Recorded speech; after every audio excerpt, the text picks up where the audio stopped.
God has given us life to live, and that life is best lived by grace. Magandang araw po sa inyong lahat and thank you for tuning in sa Life and Grace. Ito po si Baljamin Tatlong Hari na inyo pong palagi ang nakakasama. Tayo po ngayon ay halos nasa kalahati na ng ating pinag-aaralang chapter 4 ng Galatians at sa episode pong ito, ang title po natin ay What Happened to All Your Joy?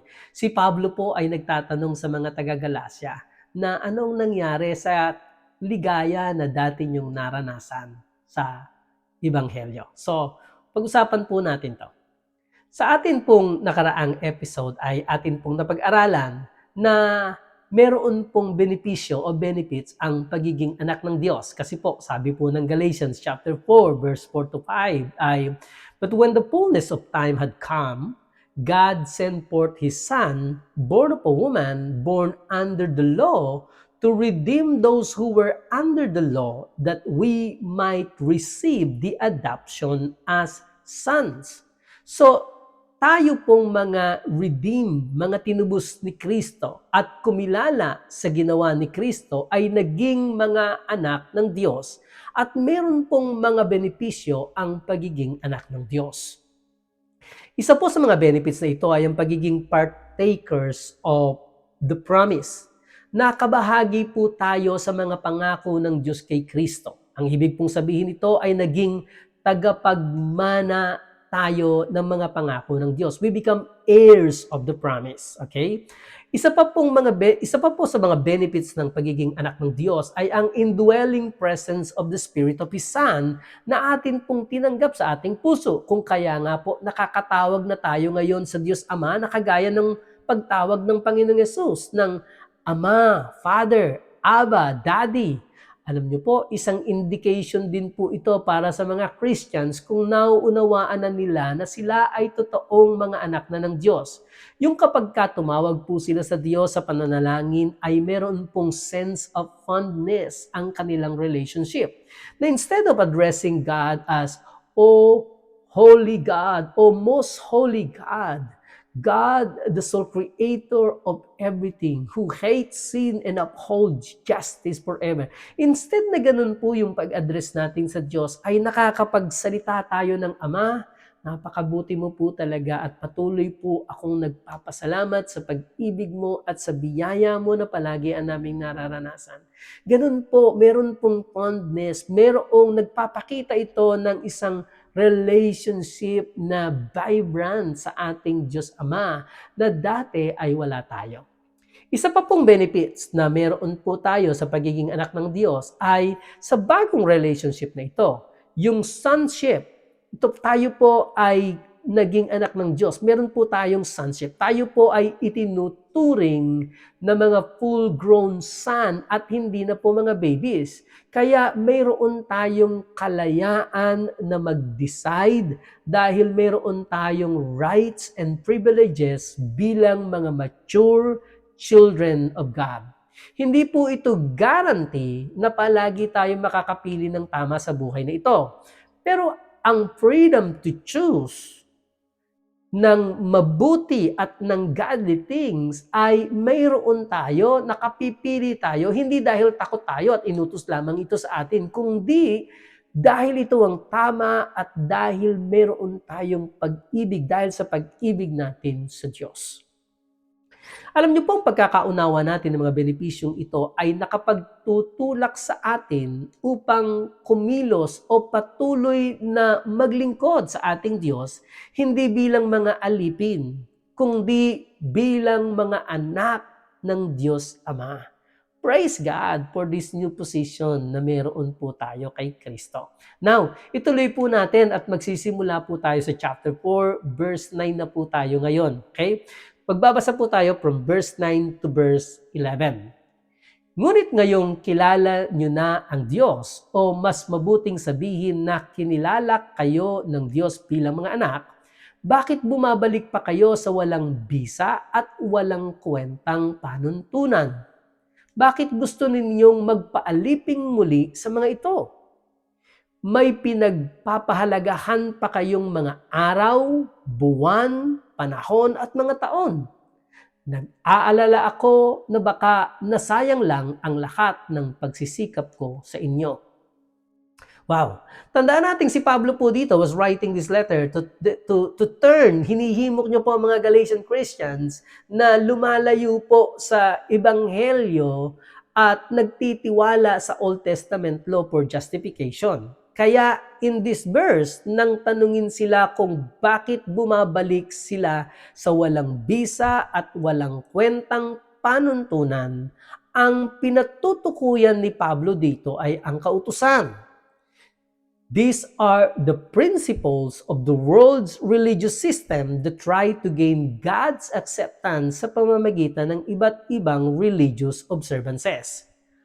Ang mga katagang ito, yung pong walang bisa at mga walang kwentang panuntunan, sa English language po has been translated as weak and beggarly elements.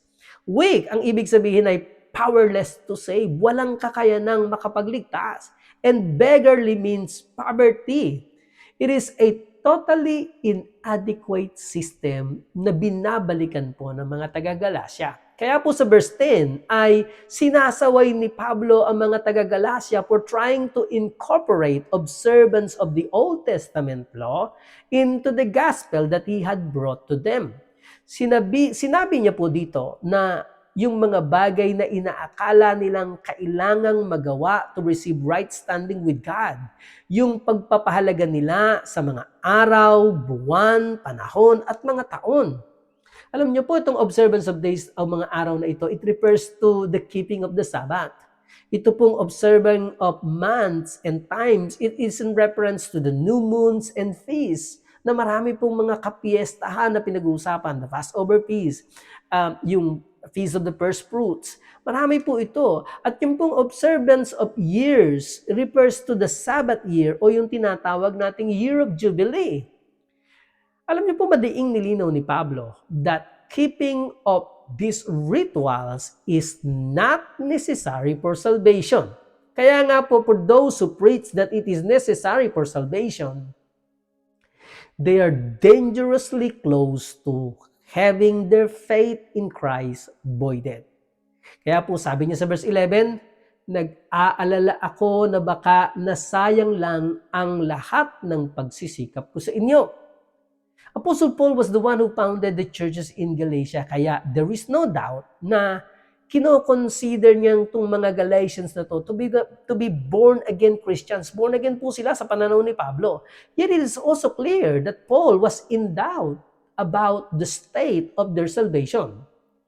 Nais ko pong linawin sa inyo that salvation is secure for those who keep their faith in Christ. But as we can see through the opinion expressed by Apostle Paul here, it is possible to renounce faith in Christ.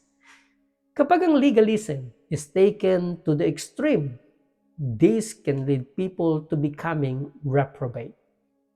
Ituloy po natin at makikita po natin ang pagbubukas ni Pablo ng kanyang puso dito po sa mga taga-Galasya.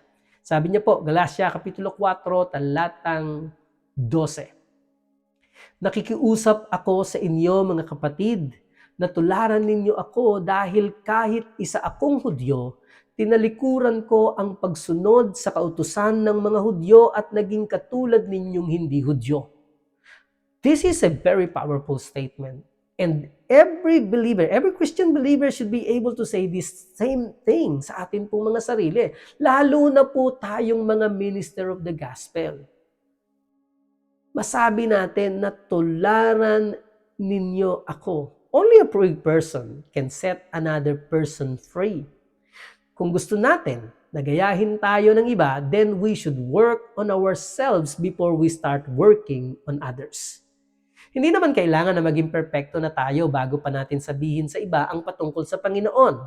Pero at least dapat may nababago na rin sa atin pong mga buhay. Pinakikiusapan po ni Pablo ang mga taga-Galasya na samahan siya in rejecting the law as a means of being justified with God.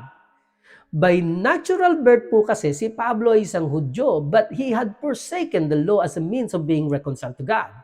In that sense, He was living like a Gentile. He was saying, tularan ninyo ako, walang tali ng kautusan. Hindi ako napapatali sa kautusan, tularan niyo ako. Because that's the way you really are, mga taga-Galasya. Hindi naman kayo Hudyo eh. Wala kayo sa ilalim ng kautusan, kaya huwag kayong magpatali sa kautusan. Galasya Kapitulo 4, talatang 13 hanggang 15. Alam naman ninyo na ang pagkakasakit ko ang naging dahilan, kaya ko ipinangaral sa inyo ang magandang balita sa unang pagkakataon. Kahit naging pagsubok sa inyo ang sakit ko, hindi ninyo ako hinamak o itinakwil. Sa halip, tinanggap ninyo pa nga ako na parang isang anghel ng Diyos o parang ako na mismo si Hesukristo. Napakasaya natin noon. Anong nangyari? Ako mismo ang makapagpapatunay na kung maaari lang noon ay dinukit na ninyo ang inyong mga mata para ibigay sa akin. Ang ganda po ng mga verses na ito, naglalatag po si Pablo ng kanyang puso. At ang mga verses na ito po ay nagsasabi sa atin na nang unang dalhin ni Pablo sa Galacia ang magandang balita ay mayroon siyang pinagdadaanang kahinaan. Ang sabi po sa English translation ay infirmity of the flesh. Sabi po sa King James Version. At ang sabi po sa Revised Standard Version ay bodily ailment. Ang sabi po sa Jubilee Bible ay weakness of the flesh. Ito po ay during his first missionary trip sa Galatia at kapag binasa po natin ang Book of Acts sa chapter 14 from verse 1 to 22, we will discover that Paul was at Lystra. Bahagi po ito ng Galacia, itong Lystra, kasi po meron pong apat na city po dito po sa Galatian province. Ito pong Antioch of Pisidia, ito pong Lystra, ito pong Derbe, at Iconium. So, ito po yung apat. Pero dito po, sa pagkakataong ito, Acts chapter 14 verse 1 to 22 ay si Pablo po ay nasa Lystra sa isang province po sa isang city po ng Galatia. Dito po sa Lystra, he was dragged out of the city. Dito po siya binato ng mga tao at iniwanan na po siya dahil inakala nilang siya ay patay na. And what do you think his appearance might have been after being stoned severely? Having rocks hit him in the face and all parts of his body? Pwede nating maisip ngayon na ang kanyang mga mata ay namamaga at ang kanyang mukha ay punong-puno ng pasa. Di po ba? At sa Acts chapter 14 verse 20, sasabihin po nito that habang ang mga disipulo stood around him, he rose up and came into the city. The next day po, kasama po ni Paul si Barnabas at nagpunta po sila sa Derbe at nangaral agad ng magandang balita. Kaya po sa verse 15, sinabi niya po sa kanila na kung maaari lang noon ay dinukit na ninyo ang inyong mga mata para ibigay sa akin. Naniniwala po tayo na ang sinasabi dito ay isang injury o infirmity na gawa or nangyari dahil po sa mga tao nung siya po ay binato. At hindi po ito isang karamdaman o severe eye disease, kagaya po ng kung paano ito na-project ng marami pong theologian sa mga verses na ito. So sa verse 13 hanggang 15, si Apostol Pablo po was referring to injuries that he had sustained sa pambabato sa kanya sa simula pa lamang ng preaching niya ng gospel sa Galatians. And the Galatians hadn't despised him but had received him na parang tumanggap sila ng anghel mula sa Diyos.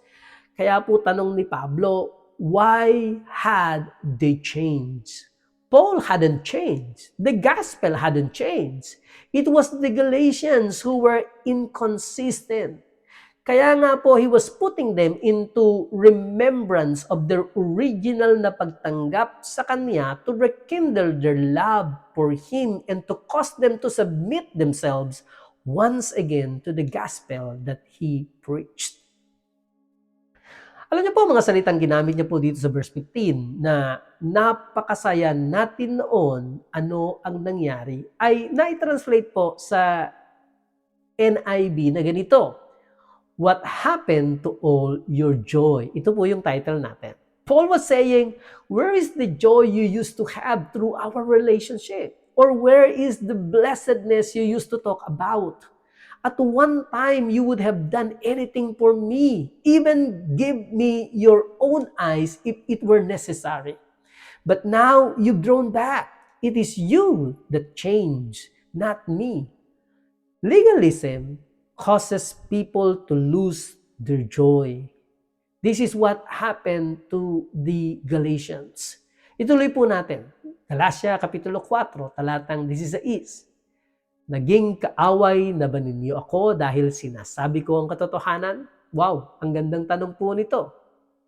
Sinasabi po ni Pablo dito na ang pagsasabi ko ba ng katotohanan ay nakasasakit sa inyo para ituring niyo ako bilang kaaway? The truth isn't always welcome. Subalit ang pagmamahal ay lalong nagiging tunay kung sasabihin natin ang katotohanan regardless of whether they welcome it or not. Naalala ko po noong na-trigger po yung smoke alarm sa training school na pinasukan ko sa Hawaii back 2009. Madaling araw po noon, ako po ay nagising sa isang kakaibang tunog na very persistent. Una, akala ko alarm clock nung kasama ko sa kwarto. Hindi pala, kaya hinanap ko kung saan nanggagaling po yung sound na yun. Nakarating po ako hanggang sa baba sa reception at naabutan ko po yung in-charge ng reception na very busy sa pagkausap sa telepono at nang makita niya po ako ay sinabihan niya akong buksan mo yung gate doon sa harapan ng hotel dahil may darating na fire truck. Sinabihan niya din ako na gisingin ang lahat ng natutulog. Ako lamang po kasi ang gising. Gisingin mo ang lahat ng natutulog hanggang sa 4th floor at palabasin sila sa emergency evacuation ground. Alam niyo po, hindi po sila agad nakinig at marami po ang naggalit na nag-aakalang nambubulabog lamang ako sa oras ng gabi. Pero dahil concerned po ako sa kanilang safety, I didn't stop regardless of what they thought. Likewise po, those who don't know the Lord may misinterpret our attempts to share the gospel with them. But if we truly love others more than ourselves, we will persist despite of their objections. Galatians chapter 4 verse 17. May mga tao riyan na nagpapakita ng pagmamalasakit sa inyo, pero hindi mabuti ang hangarin nila. Gusto lang nila akong siraan para sila ang sundin ninyo. Alam niyo po, na-address na ni Pablo ang maling gospel ng mga false teachers na ito. And here, dito po sa verse na ito, he was addressing their motives. Sinasabi niyang they were zealous but not in a good way or in a good purpose. Their intention was to alienate the Galatians from the true gospel at mailayo sila sa nagtuturo nito so that instead of the Galatians going to Christ, they would go to them na mga Judaizers. Sabi po ng verse 18, Galatians chapter 4 verse 18, hindi masamang magpakita sila ng pagmamalasakit kahit wala ako sa piling ninyo, basta mabuti lang ang hangarin nila. Sabi po ng Simple English Bible, it is good for people to show interest in you, but only if their purpose is always good. This is true whether I am with you or not. Tuloy po natin Galatians chapter 4 verse 19. Minamahal kong mga anak, hanggat hindi nakikita sa inyo ang buhay ni Kristo, maghihirap akong parang isang babaeng nanganganak. Sa English version po ay ganito po ang salin. My little children, of whom I travail in birth again until Christ be formed in you.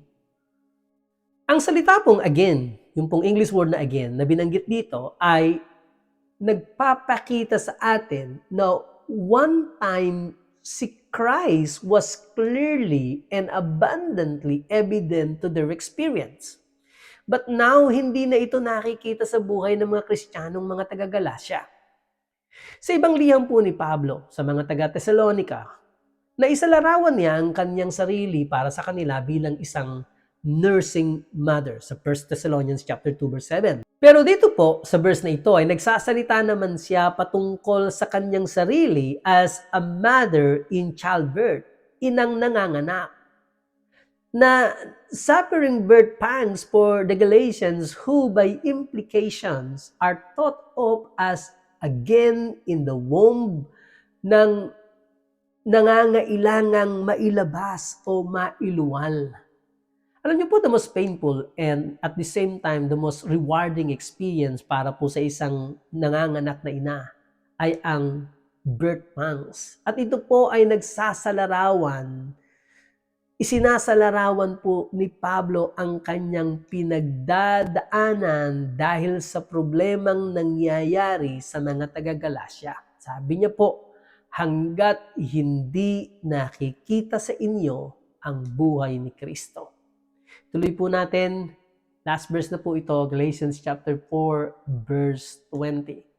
Kung maaari lang sana, makapunta na ako riyan at makausap kayo ng maayos dahil nag-aalala ako ng labis sa inyo.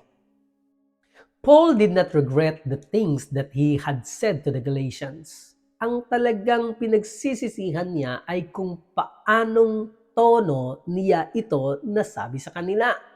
If he had been present with them, pwede sanang nasabi niya ito in a gentler way and posibleng na-explain niya yung sarili niya in a more complete way. Gusto niyang mapuntahan sila para masagot ang mga tanong niya sa kanila.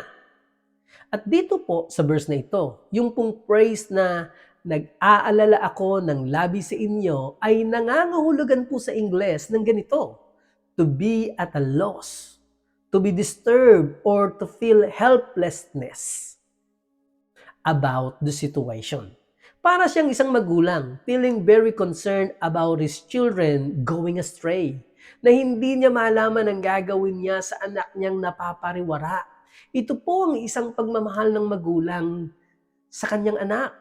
At kalimitan natin itong nababasa sa kanyang mga liham tulad po sa unang Korinto, Kapitulo 4, talatang 15. Ganito po ang sabi ni Pablo, sapagkat kahit marami ang nag-aalaga sa inyong pamumuhay Kristiyano, iisa lamang ang inyong ama sa pananampalataya at ako ang inyong ama dahil naging anak ko kayo sa pananampalataya kay Kristo Jesus sa pamamagitan ng magandang balita na ipinangaral ko sa inyo. Tingnan niyo din po ito sa 2 Corinthians chapter 6 verse 13. Ang sabi ni Pablo, nakikiusap ako sa inyo tulad ng isang ama sa kanyang mga anak. Mahalin ninyo ako tulad ng pagmamahal ko sa inyo. Sa 2 Korinto po, Kapitulo 12, talatang 14, ganito po ang sabi niya, handa na ngayong dumalaw sa inyo sa ikatlong pagkakataon at tulad ng dati, hindi ako hihingi ng tulong sa inyo dahil kayo ang gusto ko at hindi ang inyong ari-arian. Para ko kayong mga anak, di ba't ang mga magulang ang nag-iipon para sa kanilang mga anak at hindi ang mga anak para sa kanilang mga magulang?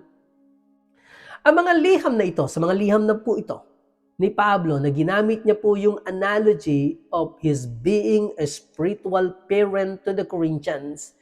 At ito po ay pinalawak niya sa analogy na ang magulang po ang nagsusupport sa anak and not the other way around. So si Pablo po had ministered the gospel to the Corinthians nang walang bayad. Being a minister is not just another job. It is a calling to take the love of Jesus to people and to present the truth of the gospel whether it is convenient or not.